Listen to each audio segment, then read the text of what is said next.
यह सरकारी तंत्र की विफलता, नांदेड़ अस्पताल में हुई 24 मौतों पर बोले शरद पवार। महाराष्ट्र के नांदेड़ के एक सरकारी अस्पताल में 12 नवजात शिशुओं सहित 24 लोगों की मौत हो गई। नांदेड़ के एक सरकारी अस्पताल में हुई मौतों पर एनसीपी सुप्रीमो शरद पवार ने प्रतिक्रिया दी है। उन्होंने इस घटना को दुर्भाग्यपूर्ण बताया और साथ ही राज्य सरकार पर सवाल उठाए हैं। शरद पवार ने कहा कि नांदेड़ के एक सरकारी अस्पताल में 12 नवजात शिशुओं सहित 24 लोगों की मौत की दुर्भाग्यपूर्ण घटना सचमुच मन को झकझोर देने वाली है।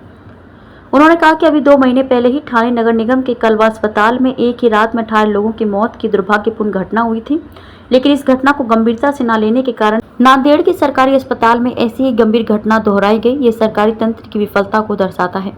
कम से कम इन दुर्भाग्यपूर्ण घटनाओं की गंभीरता को देखते हुए राज्य सरकार को यह सुनिश्चित करने की जरूरत है कि ठोस कदम उठाए जाएं ताकि ऐसी घटनाओं की पुनरावृत्ति न हो और निर्दोष मरीजों की जान बचाई जा सके। 24 लोगों की हुई मौत।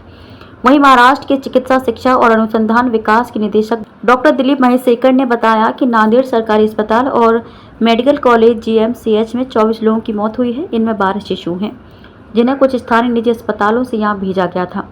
शेष मृतक वयस्क थे, जिनकी विभिन्न कारणों से मौत हुई। उन्होंने बताया कि छत्रपति संभाजी नगर पहले औरंगाबाद जिले की 3 सदस्यीय विशेषज्ञ समिति का गठन कर उसे मंगलवार दोपहर 1 बजे तक रिपोर्ट सौंपने का निर्देश दिया गया। मैं स्थिति की व्यक्तिगत रूप से समीक्षा करने के लिए अस्पताल जा रहा हूं।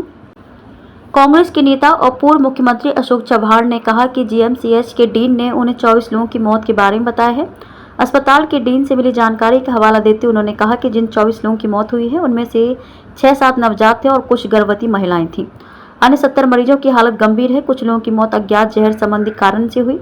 चव्हाण ने कहा कि एकनाथ शिंदे सरकार को प्राथमिकता के आधार पर नांदेड़ जीएमसीएच के लिए मेडिकल स्टाफ के साथ साथ धन की व्यवस्था करनी चाहिए।